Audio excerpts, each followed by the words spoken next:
Hey guys, what's up and welcome to Z Reviews Tech, and this is the UMiDigi Z1 Pro, a pretty expensive but beautiful phone. As you can see here, the standout features here are the AMOLED display, 4000 mAh battery, and 6GB of RAM, which is probably overkill, but that's what you're here to find out, so stay tuned and let's begin.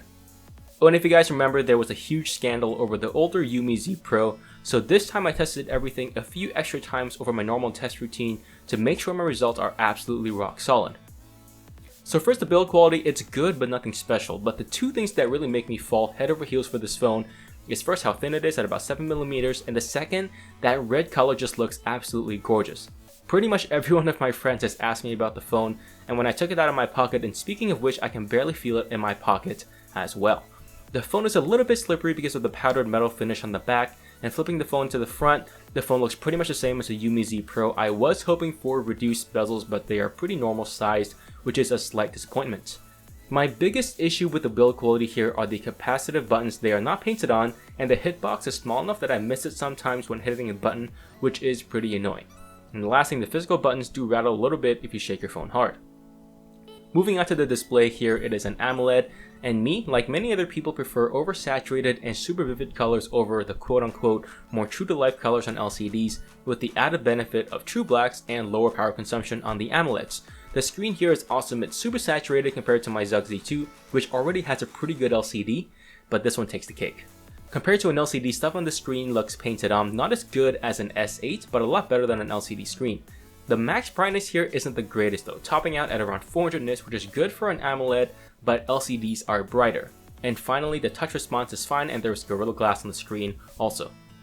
The speaker grills are on the bottom of the phone, and the sound is actually very loud, clearly audible in loud environments.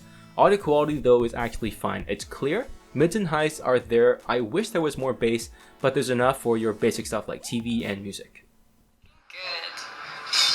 Nice, you've got a motor equipped. Yeah, I got it on the weekend. You lead the way, I'll follow.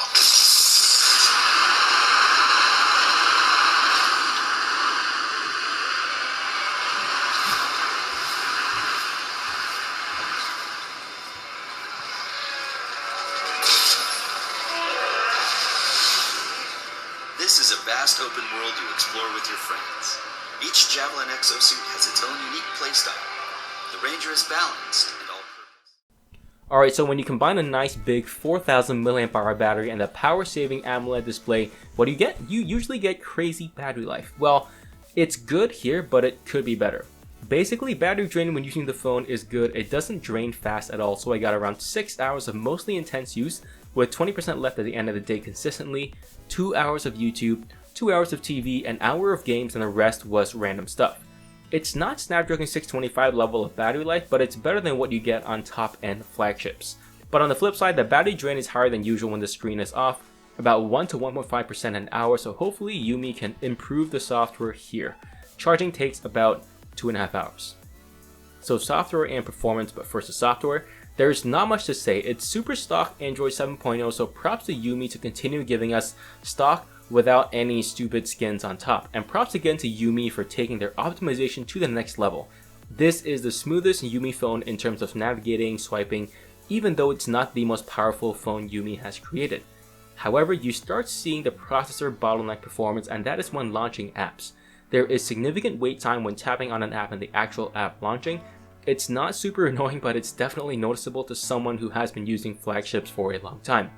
Multitasking is obviously no problem with 6 gigs of RAM, but that's definitely overkill. I never fill more than 4 gigs, and I barely reach 3 gigs most of the time. This phone can play all the games no problem at smooth frame rates, even when screen recording at the same time. So even though this is just a mid-range processor, power is not a problem here. The phone does get warm in the top left when gaming or doing intense stuff, but it never gets hot. Two more things I want to mention, and first is the fingerprint sensor. It's very accurate and works with wet fingers, but it's pretty slow. And the second thing I want to talk about is I scanned the phone for malware and nothing came up as well. So moving on to connectivity, quite a few UMi phones have had nice connectivity surprises, the good ones, not the bad ones. It does not officially support 3G, but it gets 3G anyway. I think this started with the UMi Plus E, and this one has it too. I spend most of my time in 4G with occasional drops to 3G and super rare drops to 2G, but 4G speeds are actually not as fast as you can see here. Wi-Fi speeds are fine though, downloading 800 megabytes in about 4 minutes. Bluetooth works and I use GPS to navigate to work and home, and it was accurate and fast. But there is no NFC, so no Android Pay unfortunately. So the camera is the weakest part of the phone, definitely, which is a disappointment. But let's start with the best part of the camera, the photos. So in normal mode, the amount of detail is okay. The color reproduction ranges from okay to good, but still a bit variable. HDR is way too aggressive, so unless you have a clear need to balance out the bright and dark parts of a picture, your pics are going to turn out washed out just like this. Moving on to bokeh mode, it's pretty much a gimmick making an unnatural circle around the subject and lowering photo quality, so it's useless. Turn it off immediately. In low light, there is too much noise and grain for pics to be usable, and moving on to the front-facing camera, it's pretty average. So before we talk about video quality, let's talk about the lag and what is displayed. The camera app has about a half-second lag between real life and what's on the camera, which is not a deal breaker, but it's pretty annoying. Now, the quality of the video can be a deal breaker, even if it shoots in 4K. The video quality is pretty low, and once you blow it up on a laptop screen, you either see micro grain or blocky textures, and the video actually looks worse than what you find on the old UMi Plus E, which makes me think this is just due to horrible software optimization, and hopefully UMi can improve this in the future, or well, as soon as possible.